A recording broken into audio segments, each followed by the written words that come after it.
Welcome back. Your Excellency, talk to us about this broad-based government. What do you make of it? Because, there's been hue and cry from especially partners in the Azimio coalition that the opposition is being killed by the government of the Republic of Kenya, which is led by His Excellency President William Ruto. What do you make of this broad-based government? Do you think it came in at the right time for the country? Yeah, I think, there were several problems that, brought about this broad-based government. The government, the Kenya Kwanza government was dysfunctional. It was imploding because of activities within that political formation.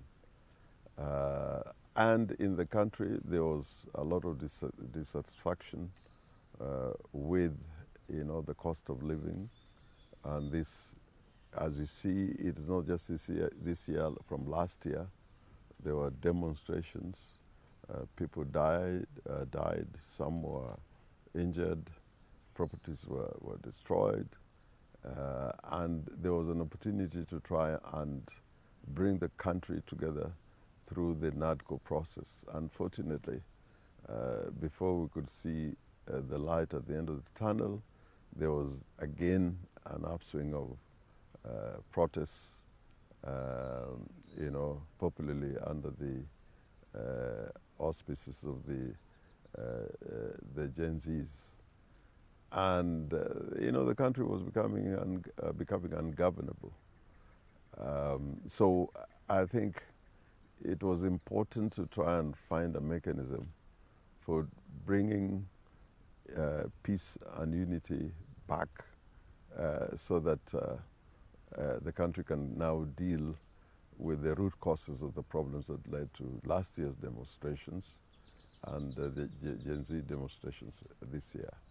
Now, the broad-based government is not necessarily a coalition government. In fact, it's not a coalition government. One cannot say that ODM as a party has become part of a ruling coalition.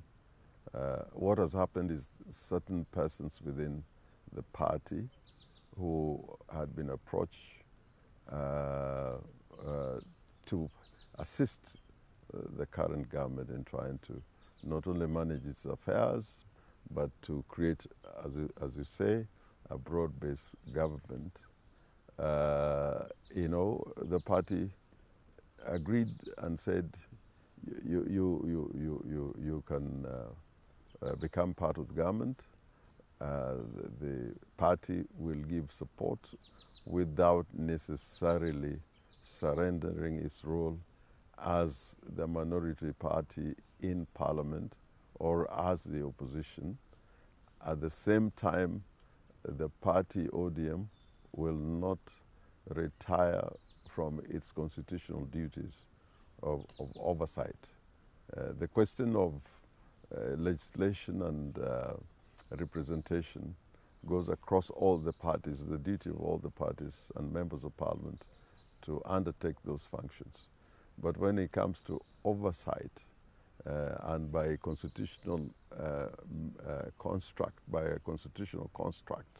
the leadership of the organs within parliament, the committees, the oversight committees, it was by necessity and by design that those committees had the leadership and chairmen or chairpersons coming from the party in opposition. So ODM is still the minority party. The elements of ODM have been invited to be part of the government. We think there's a national agenda as contained in the NADCO report and other issues that have emerged that will require resolution in a structured manner.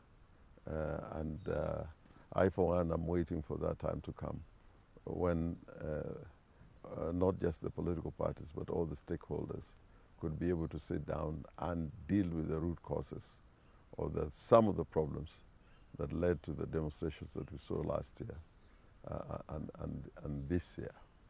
And by the way, it is not unheard of, people going into government formed by adversaries. In the United States of America, during the Clinton administration, and even during the Bush administration, you had elements from key figures from the Democratic Party serving in the Republican government. Yeah, and nobody said that the Democratic Party has joined the Republican Party, or that the Republican Party has joined the Democratic Party. And even members of the party affected, be it Democrats or Republicans, were assumed or presumed to have become part of government. Wow, that's interesting, because I think that's a point a lot of Kenyans are missing, because argument out there is that ODM has betrayed Kenyans. There are people who keep saying that the Honorable Raila Odinga, who is a party leader of the ODM party, has let down Kenyans a big deal. So I think your explanation puts that to rest. But again, isn't this arrangement going to jeopardize the work of the minority party in parliament?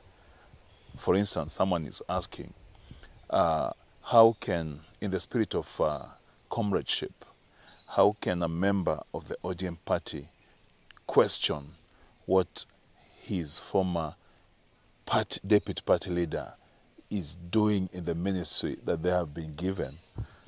No, those people are completely ignorant of the constitutional construct. Parliament is independent and distinct and separate from the executive. For example, the role of Parliament of oversight. Under the Constitution, they have a duty to oversight the government as a parliament.